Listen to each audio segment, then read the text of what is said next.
कहानी शुरू होती है एक प्रेम मिलन के साथ, नागिन रंजना और नाग राजन का मिलन। आज मैं कितनी खुश हूँ, मैं आपको बता नहीं सकती। बरसों की तपस्या के बाद आज हमारा मिलन होगा। अपनी उस नागमणि को पाकर हमें हमारे जीवन की सब खुशियाँ मिल जाएंगी। हाँ रंजना, जिस पल का हमने बरसों इंतजार किया है वो घड़ी अब जल्द ही पूरी होने वाली है। आज रात चांद अपनी चांदनी जैसी ही बिखेरेगा, वो सिमट कर एक नागमणि बन जाएगी और हम दोनों उसे लेकर नागलोक चले जाएंगे।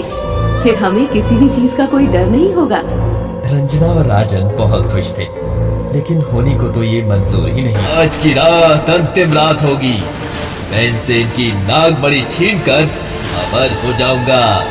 ये सूरज ढलता क्यों नहीं, जो एक पल सालों की तरह बीत रहा है मेरा। कपाला बहुत तांत्रिक शक्तियों का मालिक था, लेकिन लालच की आग ना तो बुझी है और ना ही बुझेगी, और उसी लालच की आग में झुलस रहा है तांत्रिक कपाला। आसमान में काले बादल छा गए थे, ठंडी ठंडी हवा बहने लगी थी। कितना सुहाना मौसम हो गया है। ये काली घटा तो मानो अंधेरा ही कर देगी। इनके अंधेरे से मुझे कोई फर्क नहीं पड़ता रंजना, मेरा चांद तो अंधेरे में और भी खूबसूरत लगता है। राजन, तुम भी ना। मैं इन हंसी वादियों को देख रही हूँ और तुम लोग मुझे ही देखे जा रहे हो।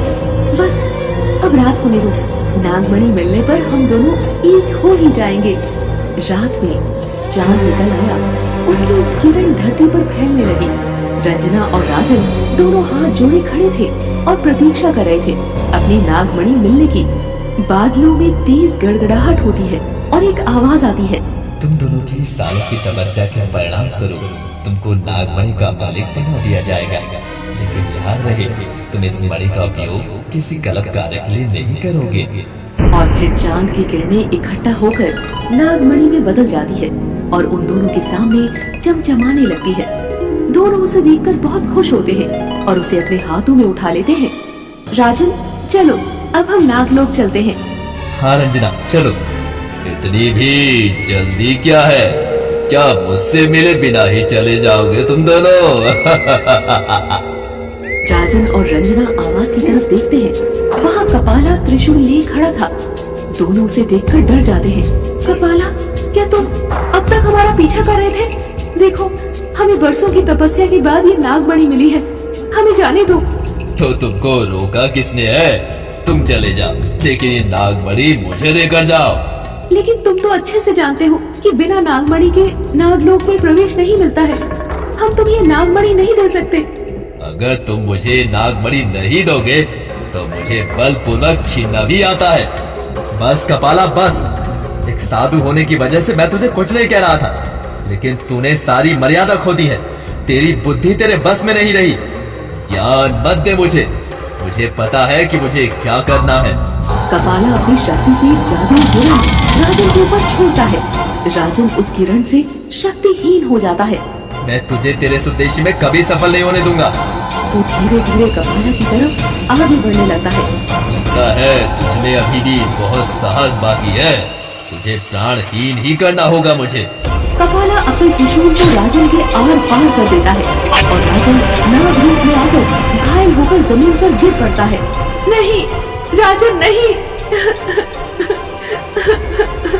रंजना सोचते हुए बोली, मुझ में अभी इतनी शक्ति नहीं है कि मैं कपाला का सामना कर सकूं। मुझे राजन को बचाना है। मैं इसे यहाँ से लेकर कहीं दूर चलती हूँ। रंजना राजन के उस नाग रूप को अपने हाथों में उठाती है और बहुत तेज वेग से हवा में उड़ चलती है। उसे वहाँ से भागता हुआ देख कपाला बोला, मुझसे बचकर कहाँ जा पाएगी नागिन तू? तुझे खुद मेरे पास आना होगा और तुझे मेरे पास लेकर आएगा मेरा गरुड़। कपाला अपनी शक्ति से गरुड़ बनाता है और उसे रंजना के पीछे उड़ा देता है। रंजना काफी दूर निकल चुकी थी।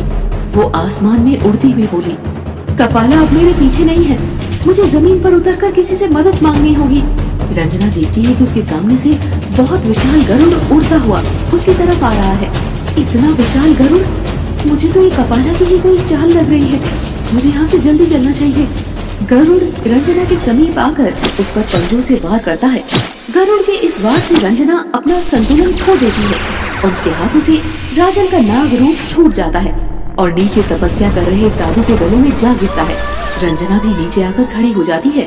साधु की तपस्या भंग हो जाती है। उसकी आंखें खुलती है वो अपने तेज से रंजना के बारे में जान लेता है। हे नागिन, तुझे अपनी शक्ति का इतना घमंड हो गया कि तूने मेरी तपस्या भंग करने के लिए इस नाग के शव को मेरे गले में ही डाल दिया। मैं तुझे श्राप देता हूँ कि तू अपनी सारी शक्ति भूल जाएगी और एक मानव की तरह पृथ्वी लोक भोगेगी। रंजना रोते हुए बोली, महाराज, आपने बिना सच जाने मुझे ऐसा श्राप दे दिया। आप तो परम ज्ञानी हैं, खुद ही ये समझ सकते हैं कि मैं किस मुसीबत में हूँ।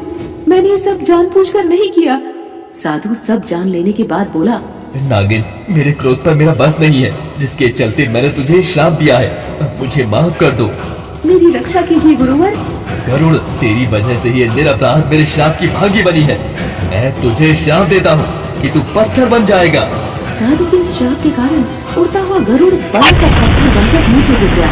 बेटी, मैं तुम्हारी क्या सहायता कर सकता हूँ? अपने इस श्राप को वापस ले लो गुरुवर। मुझे मेरे राजन को सही करना है। मेरे श्राप को मैं वापस नहीं ले सकता। तो इसका कोई उपाय तो होगा जिससे मैं श्राप मुक्त हो सकूं। आने वाले सावन महीने में तुमको पूरे महीने बिना कुछ खाए पिए व्रत करने होंगे और शिव के मंदिर में जाकर पूजा करनी होगी। भगवान विष्णु ही तुम्हें श्राप से मुक्त कर सकते हैं। लेकिन मेरे राजन का क्या होगा गुरुदेव? मैं इसके बिना कैसे रहूंगी? तुम इसको नागमणि से पुनः जीवित कर सकती हो, किंतु अभी तुम अपनी सारी शक्ति भूल चुकी हो। इस वजह से नागमणि की तुम प्रकट नहीं कर सकती। इसके लिए तुम्हें पहले श्राप मुक्त होना पड़ेगा। लेकिन मुझे शक्तिहीन पाकर कपाला मुझे कैद कर लेगा। मैं तुमको ऐसा वरदान देता हूँ, अगर कपाला तुमको इच्छा विरुद्ध छुएगा भी तो उसके उसी क्षण टुकड़े टुकड़े हो जाएंगे। अब तुम जाओ और भगवान शिव की आराधना करो। जो आज्ञा गुरुवर। रंजना अपनी नागिन होने की सारी शक्ति खो चुकी थी। अब वो बस मानव कन्या जैसी ही थी। वो पड़ोस के गांव में जाती है। उसको बहुत प्यास लगती है। वो वहाँ जाकर पानी पीने लगती है। उसे पानी पीता देख एक औरत बोलती है, अरे रुक तो सही, तू कौन है, कहाँ से आई और बिना मुझे पूछे पानी क्यों पी रही है? देखने से तो कोई छोटी जाति की लग रही हो। क्या हमारे पानी को अशुद्ध करोगी? बहन, पानी तो पानी होता है, उसका काम प्यास बुझाना है। वो किसी छोटी या बड़ी जाति का भेद नहीं करता है। फिर तुम क्यों मुझे पानी पीने से रोक रही हो? अपना ये भाषण कहीं और जाकर सुना। एक तो बिना पूछे पानी पी रही है, ऊपर से मुझे ही बात बना रही है। चल निकल यहाँ से और दोबारा दिखाई मत पड़ना। रंजना बिना पानी पिए वहाँ से चल देती है। कैसे हैं ये लोग जो एक प्यासी को पानी तक भी नहीं पीने देते? मुझे आसपास के किसी मंदिर में जाना चाहिए। वहाँ ये भेदभाव नहीं होगा। भगवान के घर तो सब एक से ही हैं। रंजना ये सोचकर मंदिर की तलाश में निकल जाती है और उसकी तलाश जल्द ही पूरी हो जाती है। उसे कुछ दूरी पर एक मंदिर दिखाई पड़ता है। रंजना मंदिर की तरफ बढ़ने लग जाती है। गरुड़ को तो अब तक नागिन को लेकर लौट आना चाहिए था। वो आया क्यों नहीं? आखिर कहाँ रह गया वो? क्या नागिन ने उसे मार डाला? नहीं, मुझे तो नहीं लगता कि वो नागिन इतनी शक्तिशाली है कि मेरे गरुड़ को मार दे सके। मुझे देखना होगा। कपाला अपनी आंखें बंद करके देखता है तो उसे विश्वास नहीं होता। नहीं नहीं, ये नहीं हो सकता। मेरा गरुड़ पत्थर नहीं बन सकता। ये शक्ति उस नागिन की नहीं हो सकती। जरूर किसी ने उसकी मदद की है। तुम सही कह रहे हो कपाला, मैंने ही तुम्हारे गरुड़ को पत्थर का बनाया। और याद रखना कि तुम भी उस नागिन से दूर रहो, वरना अंजाम तुम्हारा भी वही हो सकता है। कपाला आवाज की तरफ देखकर बोला, लेकिन तुम्हारी और मेरी तो कोई दुश्मनी नहीं है, फिर तुमने ऐसा क्यों किया? मेरी दुश्मनी हर उससे है जो मानवता का दुश्मन है। तुमने बेवजह ही अपने स्वार्थ के लिए उस नाग नागिन के जोड़े को अलग किया है। किसी भी जीव पर किए गए अत्याचार का बदला प्रकृति जरूर लेती है। मैं तो तुझे बस ये समझाने के लिए आया था कि उस नागिन को उसके हाल पर छोड़ दे। तूने जो कहना था कह लिया, अब तू जा सकता है। मैं तुझे जाने का एक अंतिम अवसर देता हूँ। मुझे क्या अवसर देगा रे अधर्मी? मैं तेरा घमंड अभी चकनाचूर कर देता हूँ। सहदेव अपने हाथों की मुट्ठी बांधकर मंत्र पढ़ता है और फिर एक फूंक कपाला की तरफ छोड़ता है। उस फूंक का वेग इतना अधिक था कि कपाला उसका सामना न कर पाया और हवा में उड़ता हुआ अंतरिक्ष में चला गया। रंजना मंदिर के दरवाजे पर पहुंच जाती है। जैसे ही वो मंदिर में कदम रखने वाली होती है, उसे मंदिर का पुजारी रोक देता है। रुको, तुम कौन हो और ऐसे ही मंदिर में क्यों चली आ रही हो? मैं तो भगवान की भक्त हूँ, उनके दर्शन करने के लिए आई हूँ। तुम कौन जात की हो? ये तो मुझे पता ही नहीं है। तुझे पता नहीं या फिर बताना नहीं चाह रही? वैसे मुझे तेरा हुलिया देख के समझ आ ही गया है कि तू कौन हो सकती है। मेरी बात सुन, जहाँ खड़ी है वहाँ से ही दर्शन कर और निकल जा। ये मंदिर तेरी जैसी नापाक के लिए नहीं है। रंजना रोते रोते मंदिर की सीढ़ियों से नीचे उतरने लगी।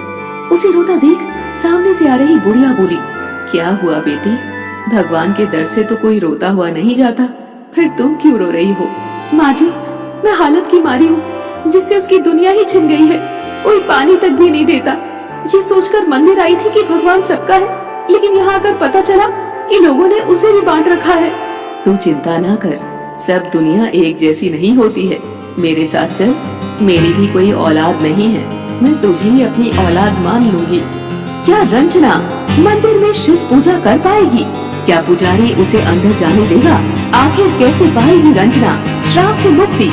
जानने के लिए जुड़े रहिए हमारी कहानी सुहागन नागिन के साथ।